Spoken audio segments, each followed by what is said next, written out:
In this video, we'll explore some of the paradoxes of being right and wrong. And to start off with, we want to look at geometry because it's a useful visual insight into mathematics. And when you talk about a wheelwright or someone writing a wheel, what they're talking about is balance. That there's a point in the cycle of life, in the cycle of a tire, in the cycle of a propeller, there's a point in the cycle that facilitates grace. If you get the center off, which we have, the wheel is not totally round, the center is not perfectly centered, the more that happens, the sloppier this geometry is, the more violently the vibration, that emerges, the faster that wheel starts to spin. And so when you talk about going 70 miles an hour on a freeway, and a tire balancer can put a little lead weight on somewhere to make sure that everything is perfectly symmetrical, so that the axles, so that the car is not rattling back and forth with that asymmetry. So that's the goal. The goal is always well-being. The goal is always grace. The maximum amount of well-being for the least amount of energy. Now, where we are at any given point, relative to sleep, relative to eating, relative to sugar, relative to, a particular goal, where we are at any given point is almost always off-center. We're somewhere over here, or we're somewhere over here. And what we need is a mental mechanism, a map to get back to center. That's what everyone wants. That's the holy grail of science, of any religion, of any philosophy, is how to take you from the highly inefficient or toxic asymmetry in a given cycle towards grace, towards symmetry, towards the center of the circle. That's the goal. Now, the interesting thing is that anything that gets you towards center is useful, right? So if you're over here, anything that moves you in this direction is useful. If you're over here, anything that moves you in this direction is useful. And the hardest point to find is the center, is the balance between two extremes. Often you need to go into the toxic area of this side over here and explore the extreme until you relate and understand the toxicity. Then you move over into this area over here and explore the other side of the polarity. A sauna may be, an uncomfortable kind of point over here in the heat continuum, but by the time you nearly pass out in heat and can barely sit down on the sauna, it's probably enough. You don't necessarily have to go stand, next to a steel smelting furnace at 4,000 degrees. You realize that's about as far as you want to go. And by the time you're sitting in an ice bath for more than 20 minutes without the benefit of Wim Hof's breathing method, well, then you're probably, noticing that it's becoming a little bit too toxic over there. By the time you're working 20 hours a day, by the time you're laying around doing nothing for 3 months, you explore these continuums, and the hardest thing to find is the center. So we're all over the place in different areas. We may be undersexed, overpaid, oversugared, undernourished, underempathized, overhead learning in terms of lots of facts fluttering around, but we haven't actually come to center in almost anything. And so we're in various states of dis-ease, of asymmetry, of wobble as we're going through these cycles of life. So that's the goal. That's the Holy Grail, back to center. Now, in the 10,000 cultures in human history, according to anthropologists, with their 10,000 languages, with their 10,000 belief systems and value hierarchies, 95% of them are now extinct. We pretend that our cult offers so much more accuracy, so much more knowledge and insight than the other 95%. But the truth is that language, whether it's the language of numbers or the language of words, is an artificial grid that somewhat arbitrarily cuts up the cycle, and digitizes it, turns it into a series of symbols. So what words are these points in the middle here, and this point here, and this point here. What numbers are, you see, why is this a 1, 2, 3, 4, 5 system, right? That's just 5 lines. Why doesn't the number system repeat at 5? Why doesn't it go up to 15 and then repeat? Why not go to 23? A 23-based number system is completely arbitrary. It's just a grid. And every cult has had their own grid to ascribe symbols to the underlying reality. The underlying reality is infinite and vast, and there's always more nuance. There's always more. There's always more. The space between any two particles is 99% of the reality. The space between two words is far bigger than either word. The space between two colors of a color chart is 99% bigger than the 2 points known as a color, right? So the grid is an overlay that helps the conscious mind, with its limited RAM processing capacity, to navigate the infinite whole, the infinite sphere, to try and locate ourselves within some of the many cycles and circles that is the nested shape, the nested design of reality. Cycle within cycle within cycle within cycle.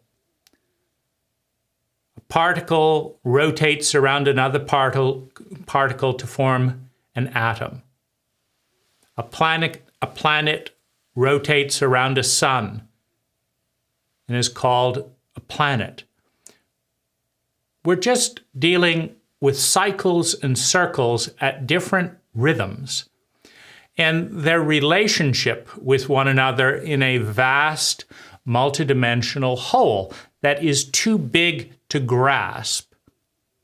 And so we cut it into time, and we cut it into space, and we cut it into numbers, and we cut it into language, and we become conscious at these intersection points of the map. But the map is not reality.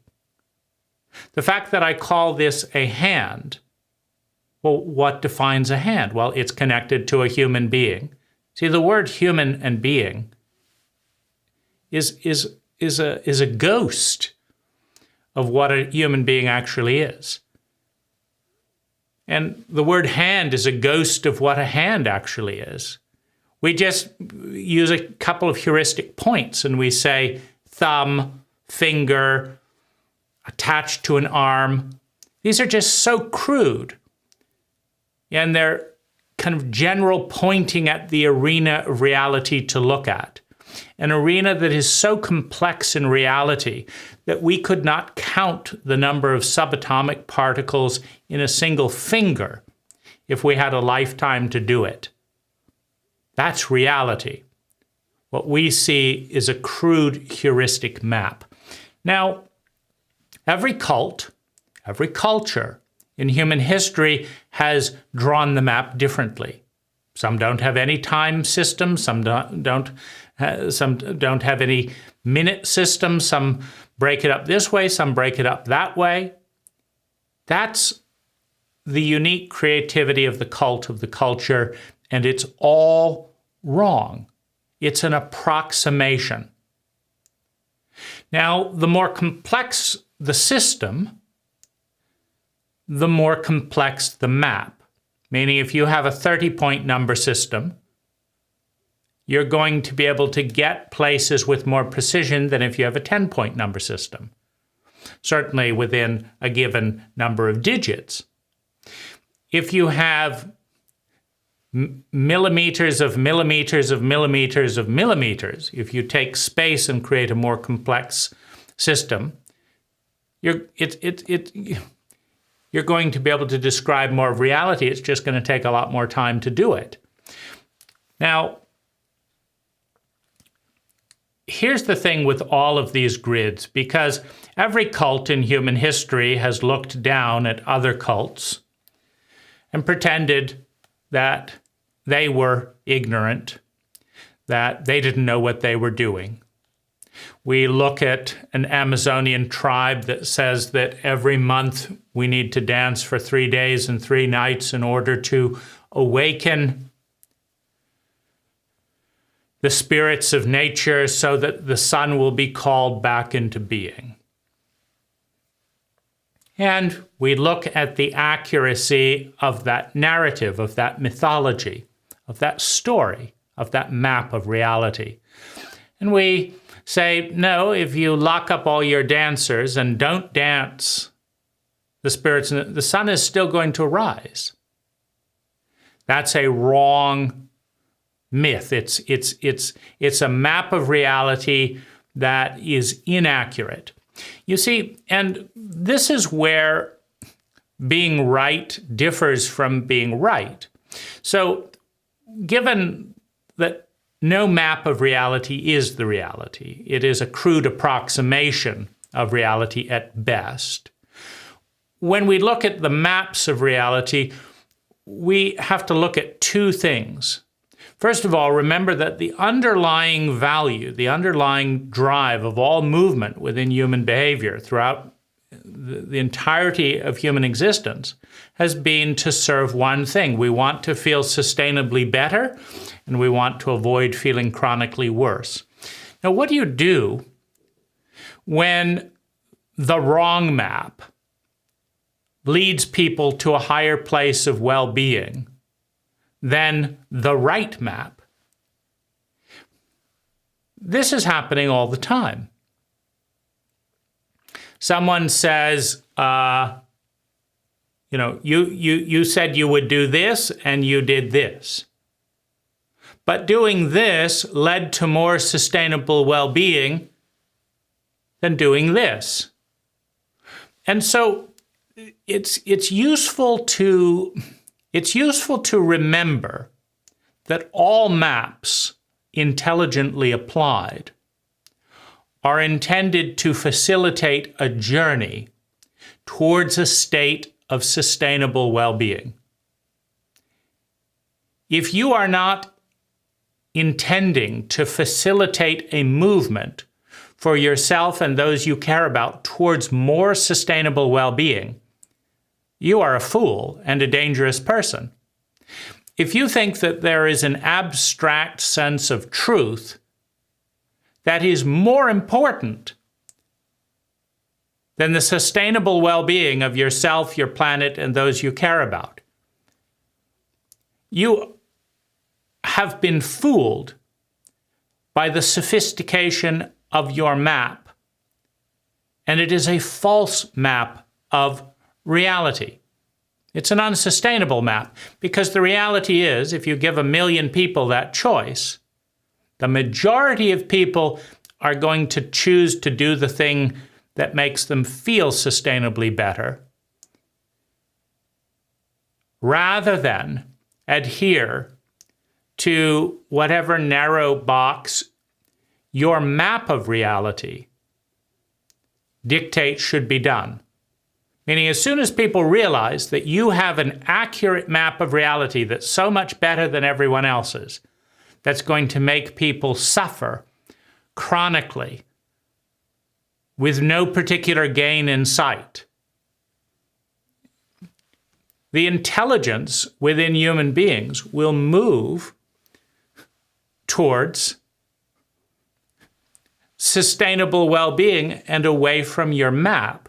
You see, maps are self-referential, and so you can get caught in them, right? You can get caught in a map if it becomes too self-referential.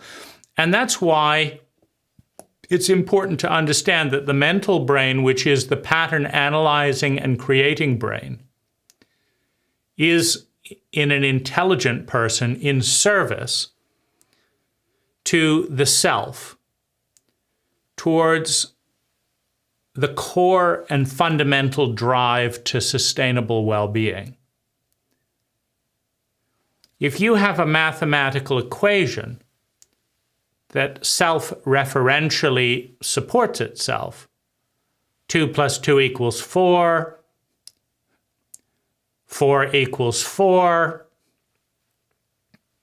It's good that 2 + 2 = 4. That's why it does. So there it is, 4.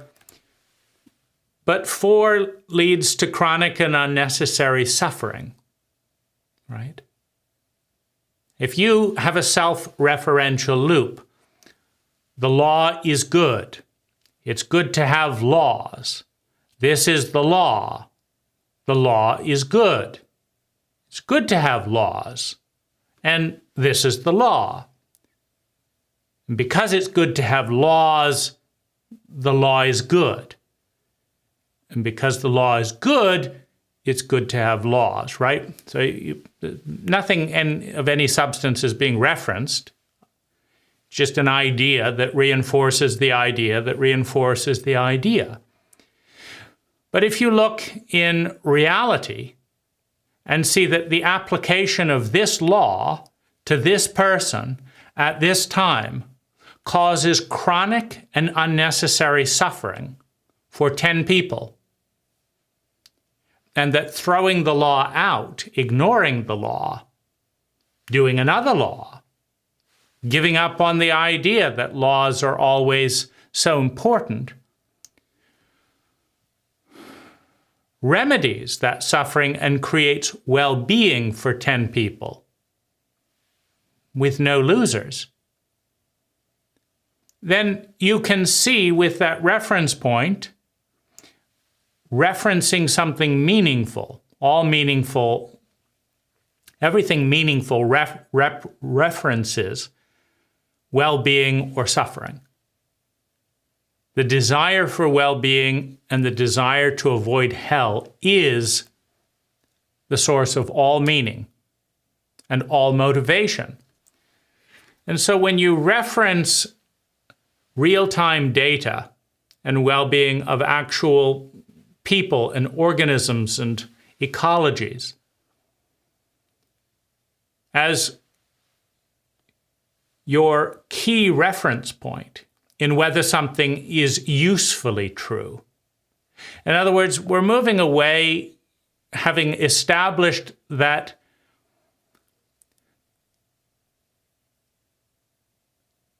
nothing can be perfectly true. You have a variation, a honing type of process, like a plane that's flying from one place to another is flying off course 99.9% of the time, but it keeps rehoning and rebalancing. And so if your guidance system keeps rehoning and rebalancing in the direction of sustainable well-being, the ultimate goal, then there's room for a lot of creativity. For example, I can take a hand and apply a different name. It's just a different map of language. We could call it a sand. We can call it a fan. That doesn't matter. What matters is whether the truths that are being said, and this is where a lot of the books that talk about the ease of lying with statistics come in, having decided that science is the most meaningful map of reality, we now have that bit established, and it's no longer being analyzed on a daily basis. Right? As someone moves from this worldview to this worldview, we're not actually measuring the extent to which their well-being is going up or down.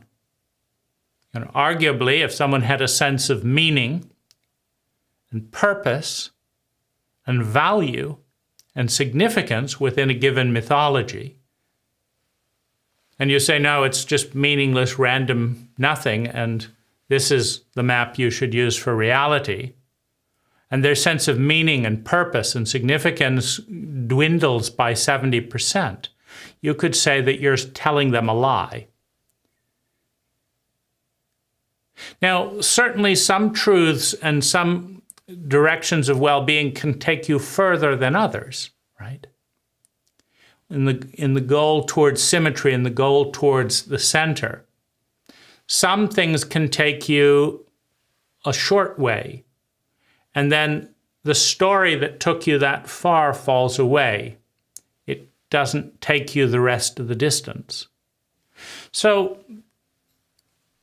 what I'd like to suggest is that the primary step for any intelligent human being is to, first of all, understand the circle, the sphere that they are in. For example, in the birth, growing, maturation, dying, and death cycle, that's a circle from birth to death. Where are you on that circle?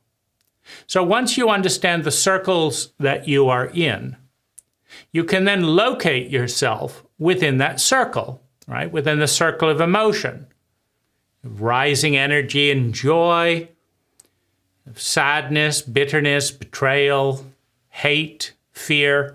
Where are you in that circle and in that cycle? Because within duality, within the reality of polarity, every birth leads to a death. Every opening leads to a closing. Every up leads to a descent. It's just a matter of understanding the cycle that we're in, right?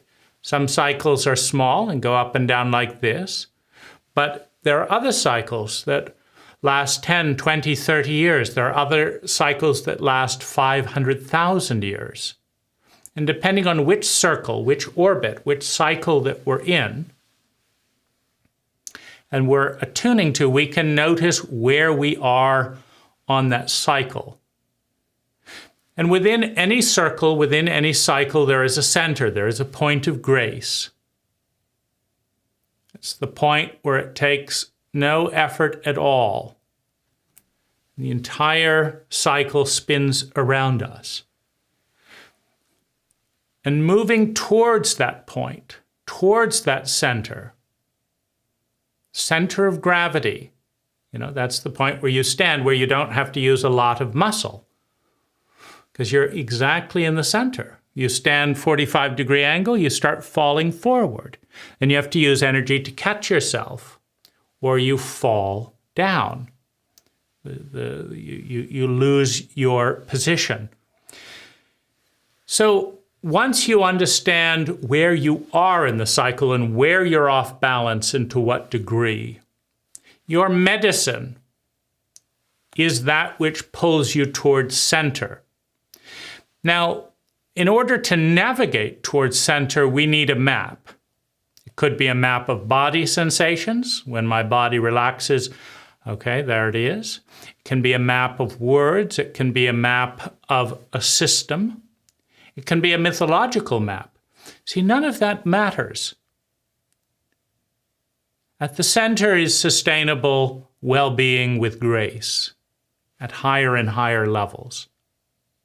At the extremities, at the toxic edges of any system, relative to ourselves, of course.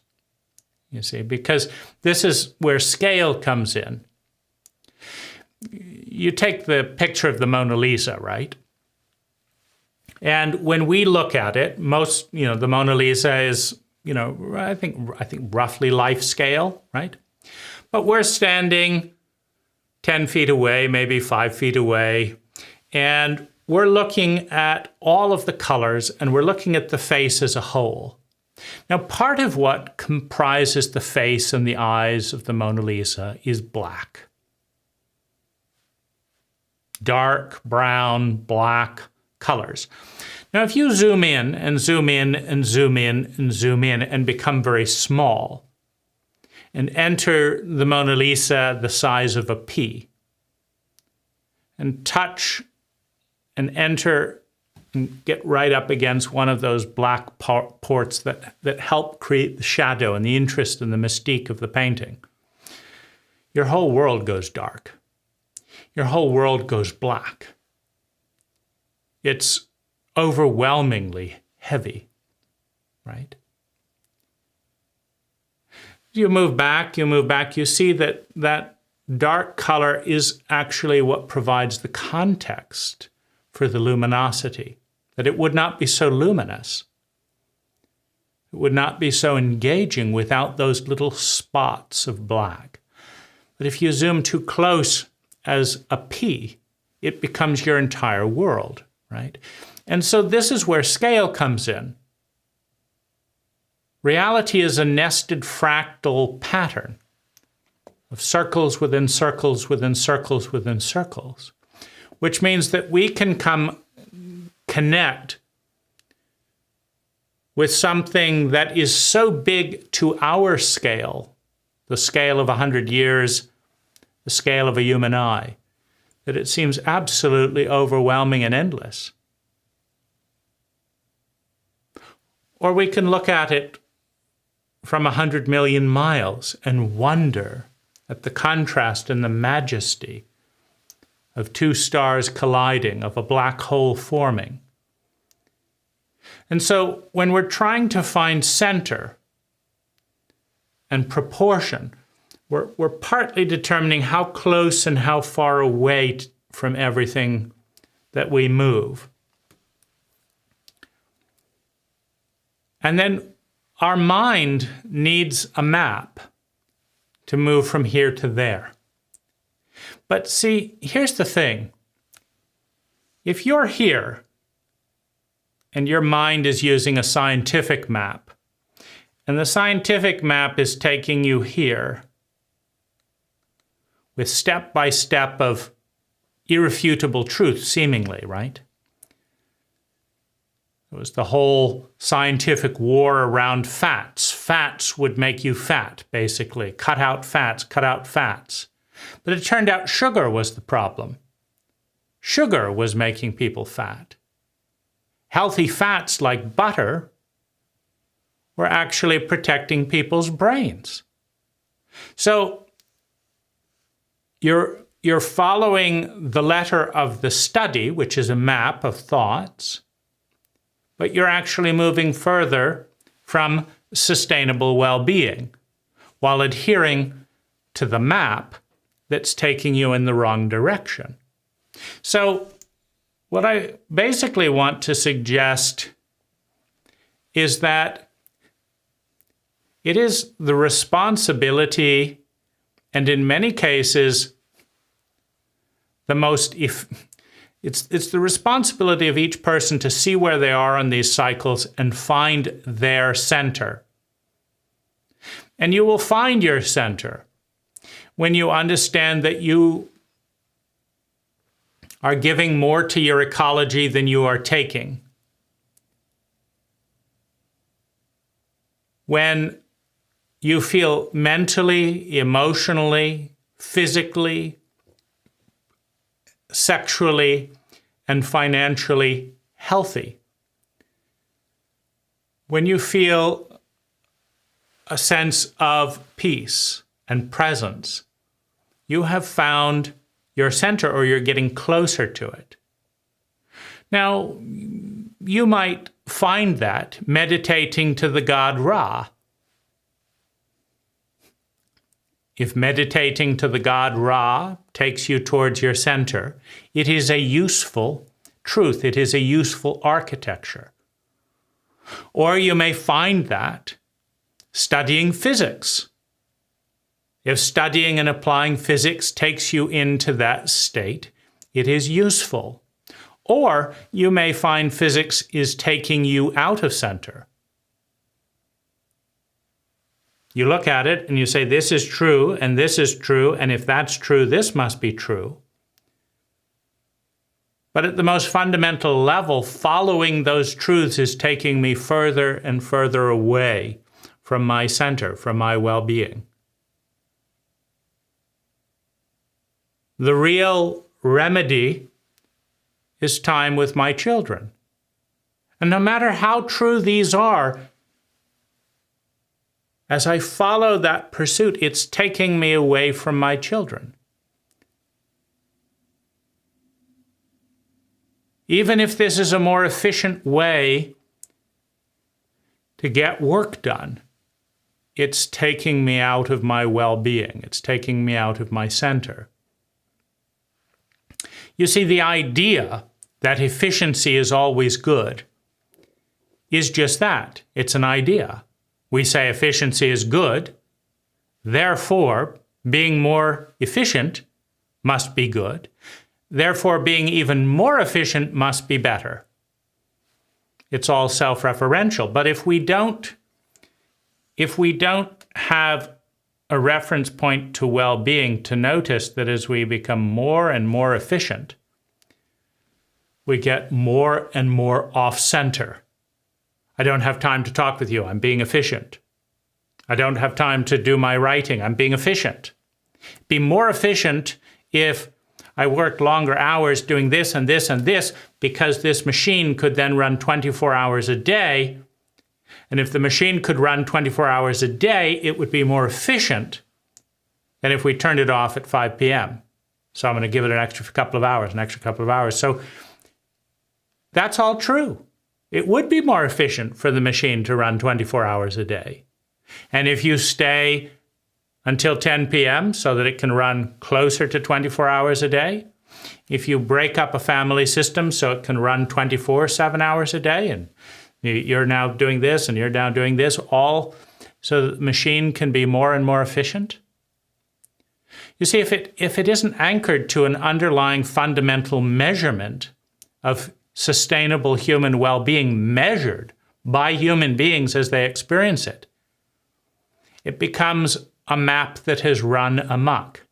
It becomes a dogma that in its scientific purity may be far more dangerous than a mythological dogma. Right? Because you can't argue with science and numbers, right? You can't argue with the fact that the machine is making more money. So if money is good and more money is better, and then more money is more, and then you get more money with this, the machine demands that I destroy my home life. The machine demands, the doctrine of dogma demands. But if the focus is my well-being, and you say, well, that map doesn't serve my well-being. Yeah, I understand that. You can have you give me a whole stack of data sheets. Why leave it at 500 pages? Give me a 1,000-page report on why the machine will run more efficiently if I stay home and ruin my marriage. I'm not going to suffer in order to bless a report, to bless a machine. And so in this area, we can see that our cult, with its various dogmas of, the whole focus on materialism, The whole focus on being more and more efficient. The whole focus that it'd be more efficient and make more money if both people work, right? As we've gone off on these flights of fancy, depression rates have risen, childhood trauma, attachment disorder. We're not actually measuring what matters. Because the reality is that most of us would feel more alive if we danced for 3 nights and 3 days to wake up the sun for the god Maracanda. The names don't matter. The reality is that if we danced in celebration with our people, our well-being, our sense of belonging, our sense of sustainability would go up. And so the map is wrong.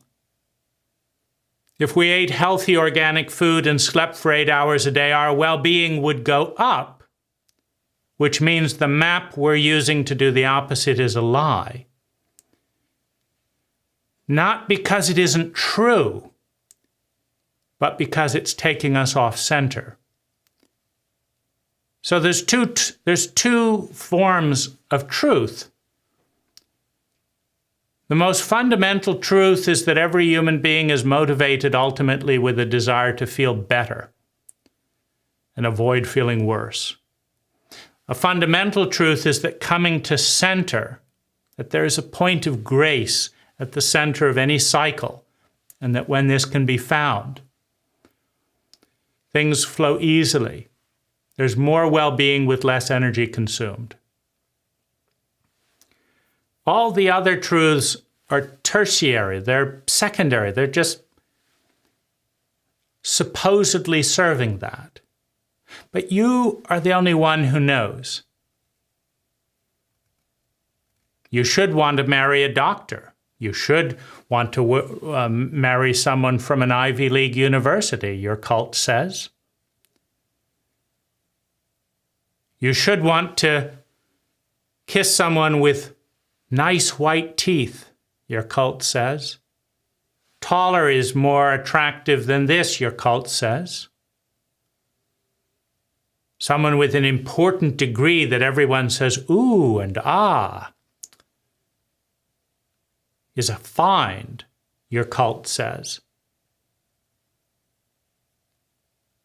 But if your time with a busy robot that sacrifices presence and exploration and wonder and spontaneity to maintain these dogmas, and you don't feel alive, then your cult has lied to you. It's not really true, because truth is alive. Well-being is filled with aliveness. And sustainable well-being doesn't burn out. It becomes more intricate with experience and practice.